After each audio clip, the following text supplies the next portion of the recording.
तो चले के बाबू आगे बढ़ा के अरे काहे दरिया में खोजे लाइना जगत में कहूँ यार नहीं। हे हनुमान जी आपके बारे में लिखा है राम से सर्वशैल के समान देह ज्ञानियों में अग्रगण्य गुणमी निधान है महाबलशाली अखंड ब्रह्मचारी गति वायु के समान वेग स्वर्ग में महान है। राघव के दूत बन के लंक में निशंक गयो सीता से हिलायो कपि यूथ के प्रधान है। भक्त प्रतिपाल क्रूर दानवों के काल ब्याल अंजनी के लाल महावीर हनु। विषय में तो चारों युग के बारे में लिखल बा। ऐसे महावीर जी से कहता कि के बरौरा महावीर जी अरे के बरौरा लेखा जग में बजरंगी महा अरे वीर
हे महाबली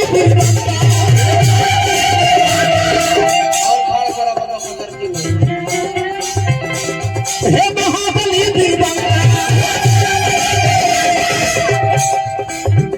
जो के छल बजर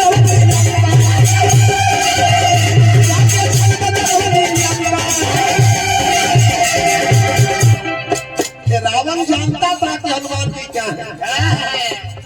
एक मुक्ता के शर्त लगा रहे जितेंद्र रावण कहला रहे हनुमान जी से कि हनुमान सुने हैं बहुत बड़े तो शूरवीर महारथी बहुत बड़ा महाबलवान है।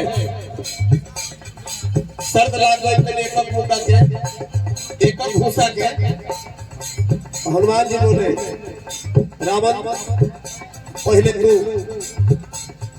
अपन मुक्का के प्रहार करो हमरा पर। रावण कहला ना मैं तो सुंदर हूँ तू एक सिधार बंदर है पहले तू प्रहार कर। हनुमान जी कहले हम अगर अपना मुक्का प्रहार कर देंगे पहले तो राम जी का जो लीला है वो अधूरा रह जाएगा।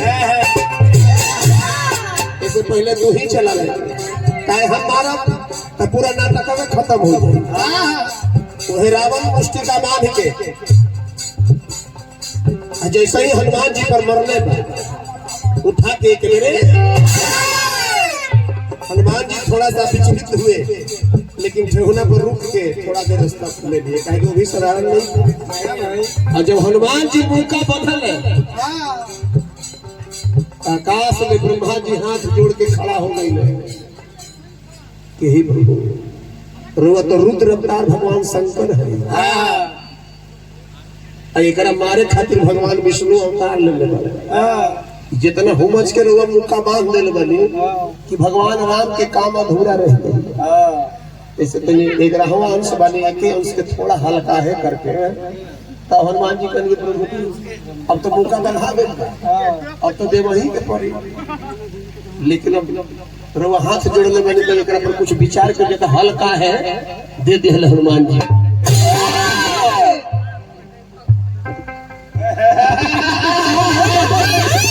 एक के बेर ढह गई जैसे काटल पेड़ गिरता है वैसे ही उलटी हुई। यही से हनुमान जी से रावण थर थर कांपता था, गरीब बाप हल्का है दलस तो हम फल का है बिगड़ गया। हुमच के दिली है तो धरती में धंस गई। हे महाबली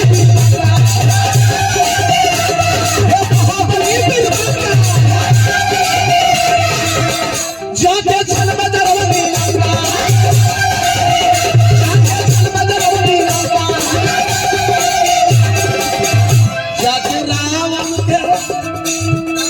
जाके रावण के पूरा बजरंगी महा